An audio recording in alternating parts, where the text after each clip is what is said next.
Estoy firmemente convencido de que el problema que todos tenemos con Jesucristo es exactamente el mismo problema que tenía la gente de su tierra y de su tiempo. Lo que desconcertaba entonces sigue desconcertando hoy. Lo que era tan difícil de asumir y de entender sigue siendo lo mismo que a todos, sacerdotes, teólogos, santos, pecadores, cristianos, no cristianos, a todos deja perplejo. La pedagogía de Dios, queridos hermanos, es tan difícil de entender.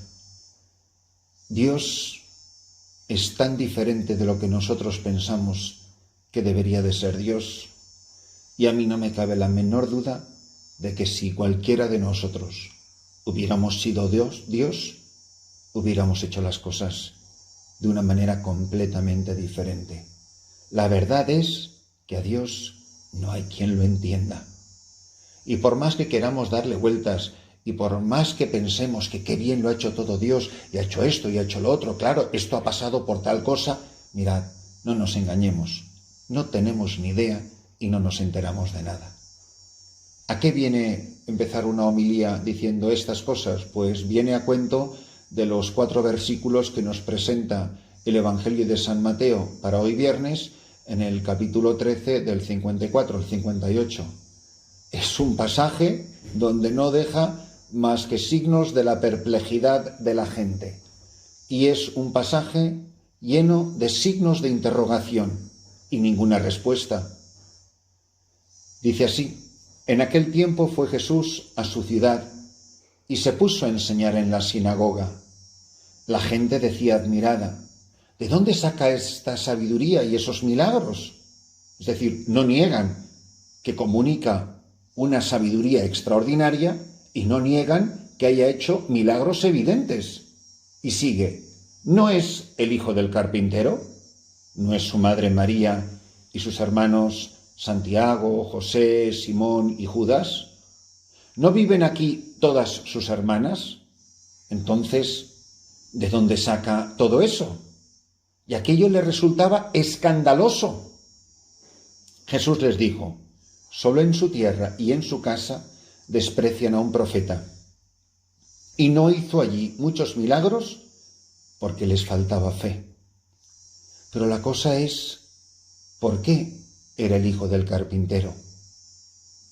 ¿Por qué a la gente le desorientaba que una persona de un origen tan pobre, de un lugar tan irrelevante, con una vida con tan poco brillo, de una familia de tan poco pedigrí, pudiera salir nada más y nada menos que el Rey de Reyes, el Señor de los Señores, el Señor del cielo y de la tierra, aquel a quien pertenecen el tiempo y la eternidad, aquel que es el Alfa y la Omega?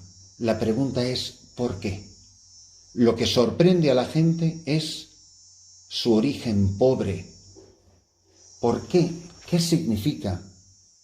¿Qué significa la pobreza? En primer lugar, es violentísimo el contraste que se da entre el Antiguo y el Nuevo Testamento. En el Antiguo Testamento siempre, salvo contadísimas excepciones, siempre la pobreza es una señal de maldición y del castigo de Dios. Como igualmente y curiosamente, no separado del tema de la pobreza, no existe como bienaventuranza, como vida, como vocación, como llamada, la llamada a la virginidad. Ni pobreza ni virginidad. ¿Por qué? Y sin embargo, irrumpe Jesucristo en el tiempo y en la historia y se convierten en motivo de alabanza, en motivo del centro de sus vidas.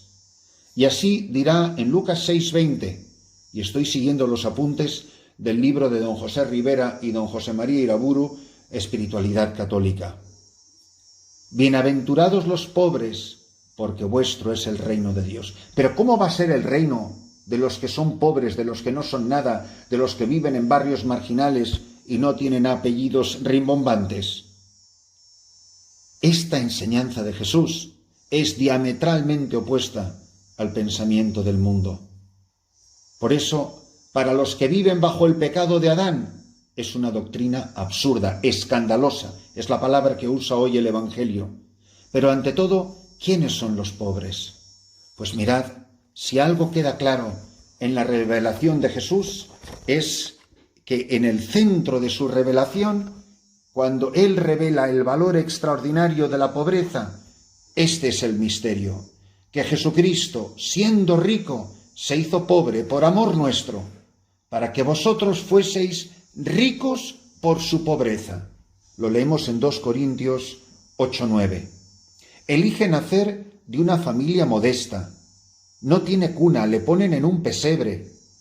Cuando lo presentan en el templo José y María, tienen que hacer la ofrenda de los pobres, que eran 2 pichones, no tenían para pagar un cordero. Casi toda la vida de Jesús transcurre oculta en Nazaret, en el marco tan duro y escaso entonces de un pueblecito galileo de montaña. Durante su vida pública dice que no tiene dónde reclinar la cabeza. Es rechazado por el mundo de los poderosos, muere desnudo en la cruz entre 2 malhechores y es enterrado en un sepulcro que era de otro, en un sepulcro prestado. Es un gran misterio. Jesús prefiere la pobreza porque la ve como una señal mesiánica. Dice: esto tendréis por señal, encontraréis al niño envuelto en pañales y acostado en el pesebre. Él prefiere la pobreza, no lo olvidéis, hermanos, porque es el Hijo, porque en la plenitud de su relación de Hijo con el Padre, Él nos quiere revelar que Él depende absolutamente del cuidado, del amor, de la providencia de su Padre. Y Él prefiere la pobreza porque es el Redentor, que viene a librarnos del pecado. Pero no solamente es que Él ha preferido la pobreza, es que Jesús ama más a los pobres, son sus predilectos. De ellos es el reino de los cielos. De hecho dirá: he sido enviado para evangelizar a los pobres. Por la opresión de los pobres, por el gemido de los menesterosos, dice el Salmo, ahora mismo me levantaré y les daré la salud por la que suspiran. Y la Iglesia no puede sino seguir. ¿Cuánta gente le revienta el Papa Francisco porque habla y habla y habla de los pobres?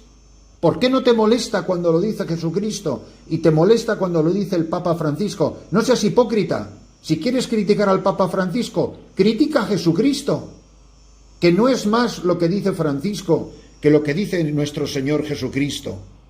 La Sagrada Congregación de la Fe, cuando el prefecto era el cardenal Ratzinger, publicó un documento sobre la libertad, sobre la liberación, y el texto dice así: los oprimidos por la miseria son objeto de un amor de preferencia. Esto es magisterio de la Iglesia, firmado por el Papa Juan Pablo II y por el cardenal Ratzinger.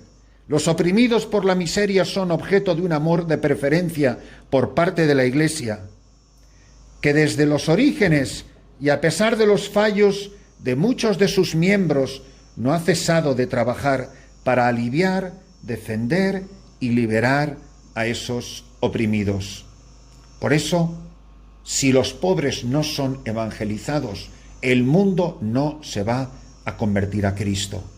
Los pobres son los que eligen a Jesús, y Jesús llamará bienaventurados a los pobres, porque vuestro es el reino de Dios. Los pobres son el ámbito en el que se ha movido Jesucristo.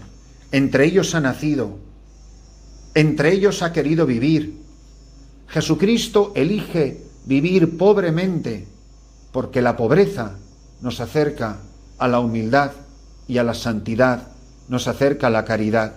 Y nos advertirá profundamente nuestro Señor Jesucristo que los pobres del Evangelio son los que viven la pobreza efectiva, pero con humildad de corazón. Por eso, igual que la pobreza produce humildad, la riqueza produce tanta soberbia.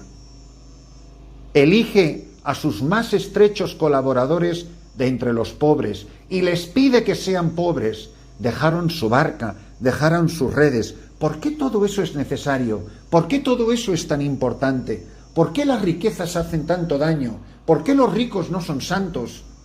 ¿Por qué la riqueza hace imposible que un santo salga de entre ellos, porque qué difícil es que un rico entre en el reino de los cielos.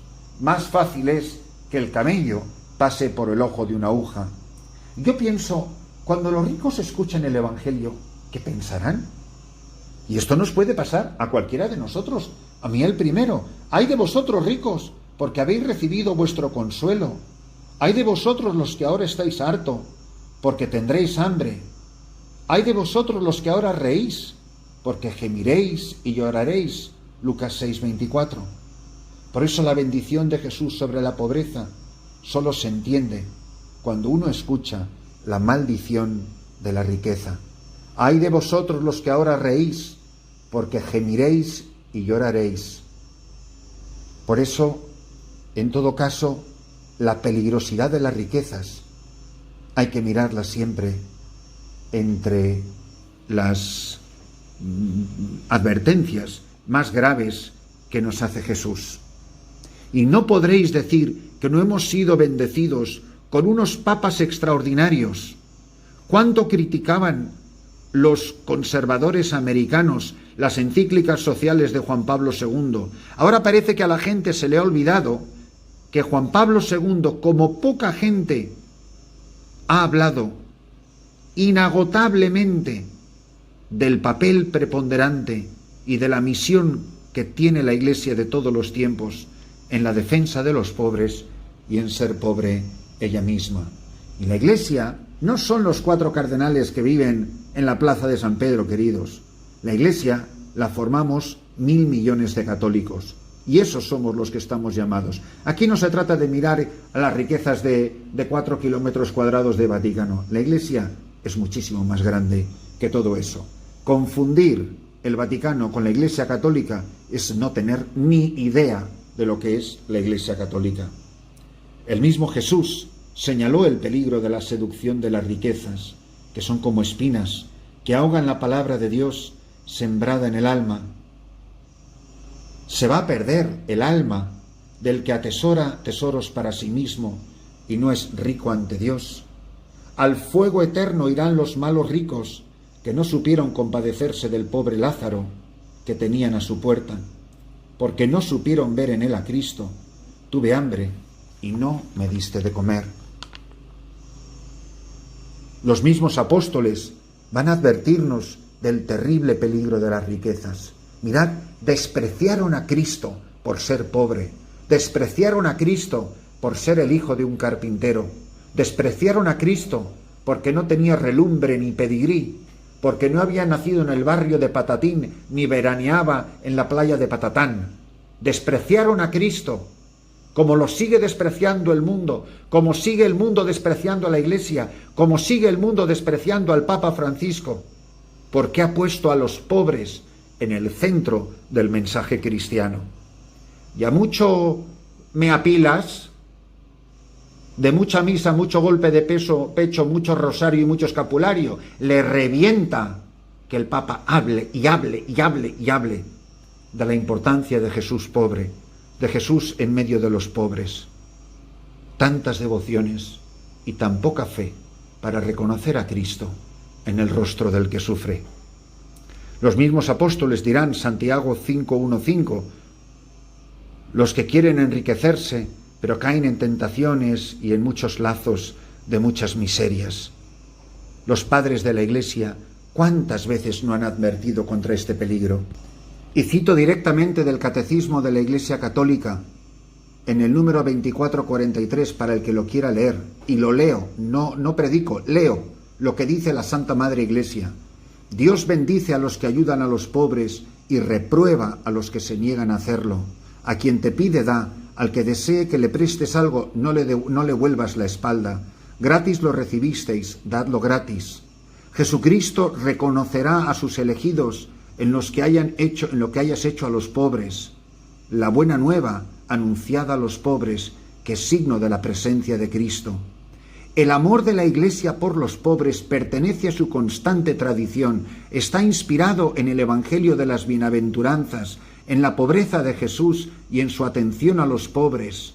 El amor a los pobres es también uno de los motivos del deber de trabajar. con el fin de hacer partícipe al que se halle en necesidad. Mirad, hay un pasaje tremendo de San Juan Crisóstomo, uno de los grandes padres de la Iglesia oriental. Dice él: no hacer partícipe a los pobres de los propios bienes es robarles y quitarles la vida.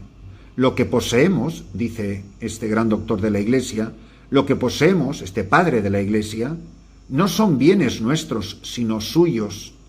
Es preciso satisfacer ante todo las exigencias de la justicia, de modo que no se ofrezca como ayuda de caridad lo que ya se debe a título de justicia. Por eso, queridos hermanos, cada uno de nosotros deberá preguntarse muy seriamente: ¿yo de verdad me he encontrado con Jesucristo? ¿Yo de verdad tengo experiencia de su amor personal? ¿O soy de los que se escandalizan porque Jesús en el fondo solo es el hijo del carpintero?